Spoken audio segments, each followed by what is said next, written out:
Hello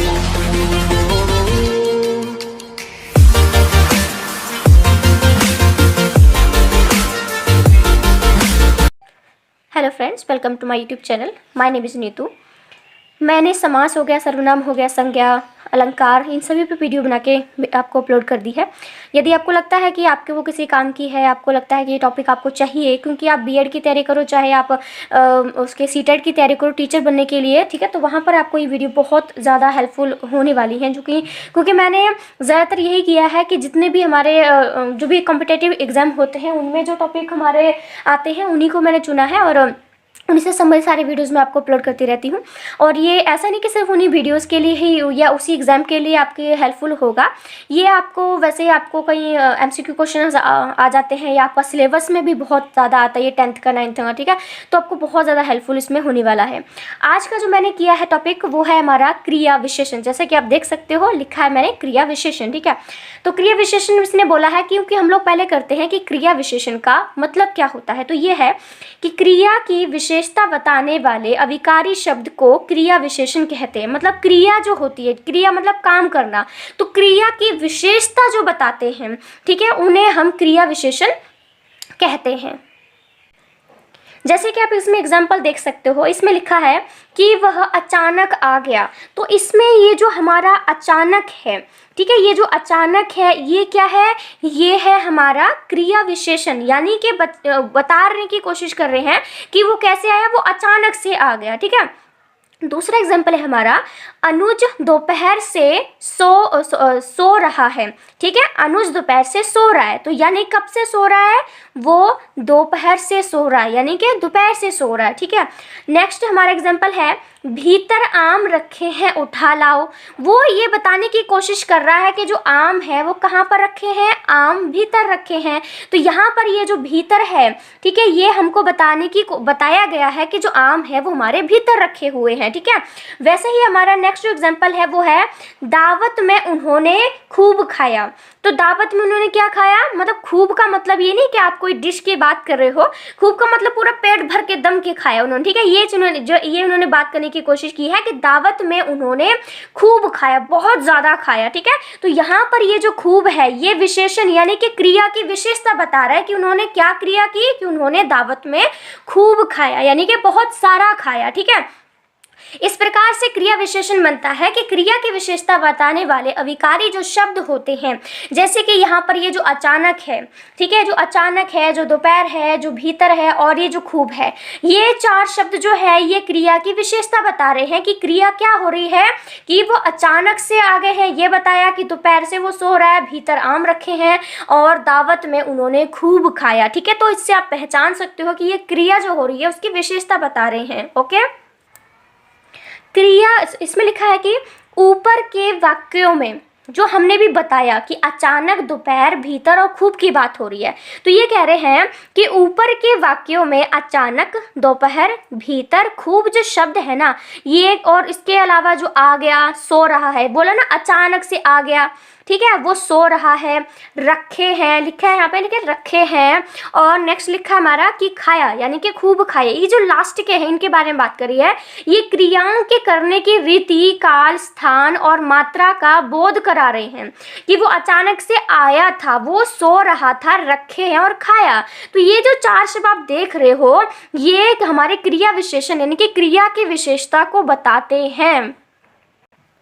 हम आगे चलते हैं क्रिया के विशेषण, क्या बोलते हैं, क्रिया विशेषण के भेद कितने होते हैं, यानी कि कितने प्रकार होते हैं। आप समास को ले लो, सर्वनाम को ले लो, संज्ञा को ले लो, संधि को ले लो, जितनी भी चीजें होती हैं हर किसी के टाइप होते हैं। उसी प्रकार से जो क्रिया विशेषण है उसके भी हमारे बहुत सारे भेद पाए जाते हैं, ठीक है। तो इसमें लिखा है कि अर्थ के आधार पर, ठीक है, याद रखिएगा, अगर आपको एमसीक्यू क्वेश्चन आ जाता है या फिर वैसे भी कोई क्वेश्चन पूछ सकता है 2 मार्क्स में कि अर्थ के आधार पर क्रिया विशेषण के कितने प्रकार होते हैं, तो वो कितने होते हैं, तो वो हमारे 4 प्रकार के भेद होते हैं। याद रखिएगा, अर्थ के आधार पर क्रिया विशेषण के 4 भेद होते हैं, ठीक है। कौन कौन से हमारे होते हैं, रीतिवाचक, कालवाचक, स्थानवाचक और परिणामवाचक। याद रखिएगा कि अर्थ के आधार पर क्रिया विशेषण के 4 भेद होते हैं: रीतिवाचक क्रिया विशेषण, कालवाचक क्रिया विशेषण, स्थानवाचक क्रिया विशेषण और परिणामवाचक क्रिया विशेषण। हमारा जो पहला टाइप है वो है रीतिवाचक क्रिया विशेषण। ठीक है, तो रीतिवाचक क्रिया विशेषण क्या होता है हम ये बताते हैं कि जिन अविकारी शब्दों में क्रिया के होने की रीति या ढंग पता चले। मेन मुद्दा ये है कि रीतिवाचक का मतलब क्या होता है कि जो क्रिया है वो किस तरीके से हो रही है, किस ढंग से हो रही है, उसे रीतिवाचक क्रिया विशेषण कहा जाता है। याद रखिएगा कि रीतिवाचक में पहचान जो है वो यही है कि इसमें जो क्रिया हो रही है, क्रिया यानी कि जो काम हो रहा है वो किस तरीके से हो रहा है, किस ढंग से हो रहा है, ये पता चल जाता है, तो वहां हमारा रीतिवाचक क्रिया विशेषण होता है। ठीक है, जैसे कि आप यहाँ पे देख रहे हो कि यहाँ पे लिखा है बाढ़ के कारण। ठीक है, बाढ़ के कारण लोग धड़ाधड़ गांव छोड़कर भाग गए। बाढ़ के कारण लोग धड़ाधड़ गांव छोड़कर भाग गए, यानी कि क्या चल रहा है कि बाढ़ के कारण लोग किस तरह से भाग गए, वो धड़ाधड़ भाग गए। यानी कि ये बताने की कोशिश की जा रही है कि जो क्रिया है वो किस ढंग से की हुई है। यहाँ पे क्या क्रिया हुई है कि जो बाढ़ की वजह से लोग है ना वो धड़ाधड़ भागे। धड़ाधड़ मतलब जैसे बाढ़ आपके साथ बहुत सारा पानी आ जाता है। ठीक है, तो लोग क्या होता है, जो भी हाथ में लगता है, अगर कुछ भी नहीं ले जा पाते हैं तो अपनी जान बचाकर वो भागने लग जाते हैं। ठीक है, आपके सामने भी ऐसी सिचुएशन आ जाएगी तो आप भी ऐसा ही करोगे। तो वैसे ही बताया है कि बाढ़ के कारण लोग धड़ाधड़ गांव छोड़कर भाग गए। ठीक है, उसके बाद बोला है वे सुखपूर्वक रहने लगे। वो कैसे रहने लगे, यानी कि किस तरीके से, किस ढंग से रहने लगे, वो सुखपूर्वक रहने लगे। इस बात को याद रखिएगा कि वो सुखपूर्वक रहने लगे। ठीक है, तो यानी कि आप यहाँ पे देख सकते हो कि ये जो वाक्य है, हमारे 2 सेंटेंस है, बाढ़ वाला और सुखपूर्वक वाला, इन वाक्यों में धड़ाधड़ और सुखपूर्वक क्रिया की रीति का ज्ञान हो रहा है। यानी कि लोग धड़ाधड़ भाग रहे थे और सुखपूर्वक रहने लगे, तो क्या हो रहा है कि क्रिया की जो रीति है, जो ढंग है, उसका ज्ञान कराने के कारण जो रीतिवाचक क्रिया विशेषण यहाँ पे हमें आराम से देखने को मिल जाता है। याद रखिएगा जो हमारा रीतिवाचक क्रिया विशेषण है, ये हमारे अर्थ के आधार पर इसका पहला भेद जो है हमें देखने को मिलता है। अगला है हमारा कालवाचक क्रिया विशेषण। ठीक है, कालवाचक से आपको ये पता चल रहा है कि आपका काम कब हो रहा है, समय। यानी कि काल की जब बात होती है तो आप हमेशा ही टाइम को देखते हो, समय को देखते हो कि वो जो भी क्रिया हो रही है वो किस समय हुई है। जैसे कि इसमें लिखा है कि जिन शब्दों से क्रिया के करने या होने का समय पता चल जाता है कि जो क्रिया है वो कब हो रही है। हमें सिर्फ यही जानना है कि क्रिया कब हो रही है, किसने किया, मतलब कि किसने किया, वो कब किया, यानी कि समय की बात हो रही है यहाँ पर कि जिन शब्दों से क्रिया के करने या होने के समय को सूचित किया जाए उन्हें कालवाचक क्रिया विशेषण कहते हैं।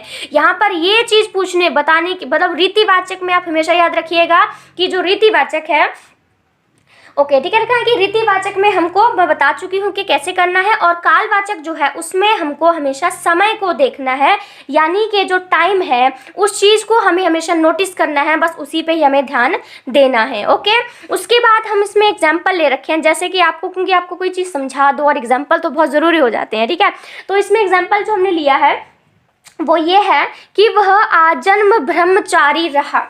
यानी यहाँ पर ये जो आजन्म है, आजन्म का मतलब समय की बात हो रही है कि वो कब तक रहा, आजन्म तक ब्रह्मचारी रहा, यानी कि मरने तक वो ब्रह्मचारी ही बना रहा। उसने अपना घर परिवार छोड़ दिया, जंगलों में रहने चला गया, किसी व्यक्ति की बात हो रही है यहाँ पर, तो क्या हुआ कि वह आजन्म ही ब्रह्मचारी बना रहा था। ठीक है, यहाँ पर समय की बात की है कि वो पूरी जिंदगी यानी कि आजन्म ही ब्रह्मचारी रहा था। ठीक है, उसके बाद लगा है चिंता के कारण वह रात भर सो नहीं सकी, यानी कब तक नहीं सो सकी, वो पूरी रात नहीं सो सकी। ठीक है, यहाँ पर आप देख सकते हो समय चल रहा है कि वो पूरी रात सो ही नहीं सकी है यहाँ पर। ठीक है, तो यानी कि इन वाक्यों में आजन्म और रात भर क्रिया के होने के समय का बोध करा रहे हैं, क्रिया के होने का ज्ञान हमको करा रहे हैं, वहाँ हमारा कालवाचक क्रिया विशेषण होता है। याद रखिएगा कि कालवाचक क्रिया विशेषण में हमें हमेशा जो क्रिया हो रही है उसका समय पता करना है कि वो कब हो रही है, कब से स्टार्ट हुई और कब खत्म हो रही है। ठीक है, ये याद रखिएगा। अगला है हमारा स्थानवाचक क्रिया विशेषण। ठीक है, हमारे दो हो चुके हैं क्रिया विशेषण के जो टाइप है। पहला हमारा रीतिवाचक क्रिया विशेषण, दूसरा कालवाचक क्रिया विशेषण। ठीक है, अब तीसरा कर रहे हैं स्थानवाचक क्रिया विशेषण। ठीक है, तो लिखा है कि जिन शब्दों से क्रिया के होने या करने के स्थान का, सिंपल सी बात है कि यहाँ पे जगह की बात कर रही है कि जो क्रिया है वो कहाँ पर हुई थी। ठीक है, यहाँ पे जगह बतानी है।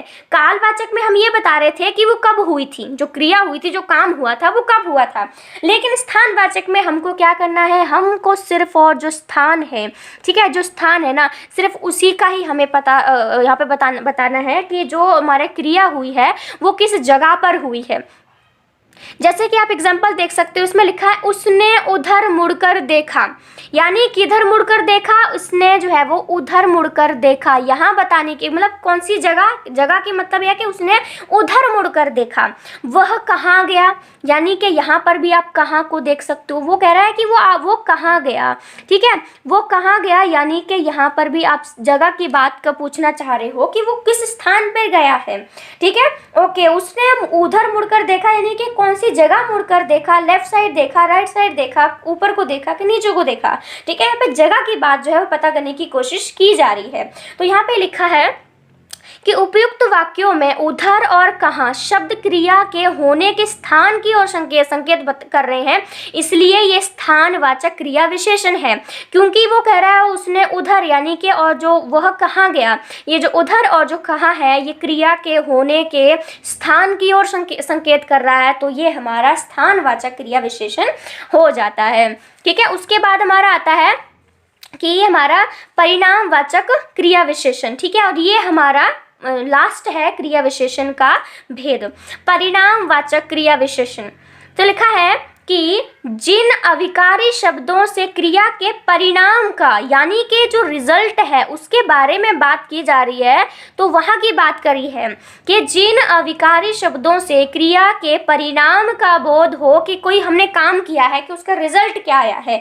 आप इतनी स्टडी करते हो, पेपर के बाद जब का रिजल्ट आता है तो आप ये देखने को थोड़ा उत्सुक रहते हो कि आपने जो इतनी मेहनत की है, आपने जो इतना काम किया है, उसका रिजल्ट क्या निकला है, आपका परिणाम क्या निकला है। ठीक है, तो ये है क्रियावाचक, यानी कि जिन अविकारी शब्दों से क्रिया के परिणाम का बोध हो उन्हें परिणामवाचक क्रिया विशेषण कहते हैं। जैसे कि एग्जाम्पल देखिए है, इसमें लिखा है एग्जाम्पल। ठीक है, इसमें एग्जाम्पल लिखा है कि जरा जरा देखिए वह चित्र कैसा है, यानी वो पूछने की कोशिश कर रही है कि आप मुझे बताओ कि वो चित्र कैसा है। परिणाम बता रही है मुझे कि आप मुझे बताओ कि या मैंने बनाया है या किसी और ने चित्र बनाया, तो आप उसे देख के बताओ कि वो चित्र कैसा लग रहा है आपको। ठीक है, यहाँ पर। ठीक है, तो यानी कि जरा जरा बोल, अब क्योंकि यहाँ पे ज के नीचे बिंदी लगी है तो जरा बन जाता है, सॉरी, तो ये होगा जरा देखिए यह चित्र कैसा है। ठीक है, यानी कि यहाँ पर वो परिणाम पूछना चाह रही है कि वो अच्छा बोलता है कि खराब बोलता है। ठीक है, उसके बाद बोला उत्तीर्ण होने पर वह खूब रोया। ठीक है, सॉरी, उत्तीर्ण अनुत्तीर्ण लिख रखा है। अनुत्तीर्ण यानी कि उसका रिजल्ट खराब हुआ है, वो फेल हो गया है। ठीक है, तो ये अनसक्सेसफुल बोलते हैं, असफलता। तो अनुत्तीर्ण होने पर वो खूब रोया। ठीक है, यानी कि परिणाम ही तो बता रहा है कि वो फेल होने के बाद, अनुत्तीर्ण जो है वो अनुत्तीर्ण होने के बाद ही तो वो रोया है ना, तो उसको परिणाम पता चल गया अपने रिजल्ट का कि क्या हुआ है मेरे पेपर में जो किया है, या मैंने कोई नया बिजनेस शुरू किया वो नहीं चल पाया तो फेल हो गया बंदा। ठीक है, तो ये है कि उपयुक्त वाक्यों में जो जरा है और जो खूब है, ये शब्द क्या है, क्रिया की मात्रा का आपको बोध कराने की कोशिश कर रहा है। मात्रा यानी कि जो परिणाम भी आप इसमें यूज कर सकते हो। ठीक है, तो उसको जो है हम लोग क्रिया जो है परिणामवाचक क्रिया विशेषण कहते हैं। ठीक है, ये हमारा क्या है, ये हमारा जो है वो क्रिया विशेषण का लास्ट जो भाग है ये हमारा इसमें आ जाता है। तो मैं उम्मीद करती हूँ कि आपको ये सारा जितना भी मैंने समझाने की कोशिश की है ये आपको समझ में आया होगा, क्योंकि मैं थोड़ा सा नोट्स बना के वीडियोस बनाती हूँ। क्योंकि आप क्या होता है कि आपको कहीं एमबीडी से करते हो या कहीं नेट से करते हो तो आपको बहुत छांटना पड़ता है, आपको सही लाइनें निकालनी पड़ती हैं, तो वो काम मैंने कर दिया है इसमें। आपको छोटे छोटे नोट्स बना देती हूँ मैं आपके लिए, जो बिल्कुल सिंपल होते हैं और बहुत अच्छे से मैंने इनको एनालाइज किया हुआ होता है। अगर आपको ये वीडियो अच्छी लगती है, अगर आपको लगता है कि आपके लिए हेल्पफुल है, तो प्लीज़ नीचे कमेंट कीजिएगा। और आपको लगता है कि मैं कोई और वीडियो वीडियो बनाऊँ, आप चाहते हो कोई टॉपिक है जिसमें मैं वीडियो अपलोड करूँ इस तरह से नोट्स बना के, ठीक है, तो वो भी आप मुझे कमेंट करके नीचे जो है वो आराम से बता सकते हो। और प्लीज़ इसे शेयर ज़रूर कीजिएगा, क्योंकि अगर बहुत सारे लोग हैं जिनको अच्छी वीडियो मिल नहीं पाती, और क्या होता है कि जब मैं पढ़ती थी, ठीक है, तो क्या होता है कि आपको बहुत सारी वीडियोस देखनी पड़ती हैं, बहुत सारा नेट पे जाना पड़ता है, बहुत सारी बुक्स देखनी जो है आपको पड़ती हैं, तो आपका बहुत सारा वक्त जो है वो चला जाता है। यदि आप उन्हें वीडियो का शेयर कर देंगे तो उनका काफ़ी टाइम बच जाएगा, उनको भी पसंद आएगा तो वो आगे और शेयर कर देंगे। लाइक तो ज़रूर कीजिएगा और शेयर भी कीजिएगा और सब्सक्राइब कर लीजिए, क्योंकि मैं इस तरह से सिर्फ हिंदी का ही टॉपिक के नोट्स नहीं बना के अपलोड करती हूँ, बल्कि और सब्जेक्ट में करती हूँ। सोशोलॉजी हो गया, हिंदी हो गया, ठीक है, और भी बहुत सारे जो जितने भी टॉपिक हैं मैं उन सभी पे वीडियो इस तरह से नोट्स बना के अपलोड करती हूँ। तो आई होप, मुझे उम्मीद है कि आपको अच्छे से समझ में आ रहा होगा। सो प्लीज़ लाइक, शेयर और सब्सक्राइब जरूर कीजिएगा। Thank you so much.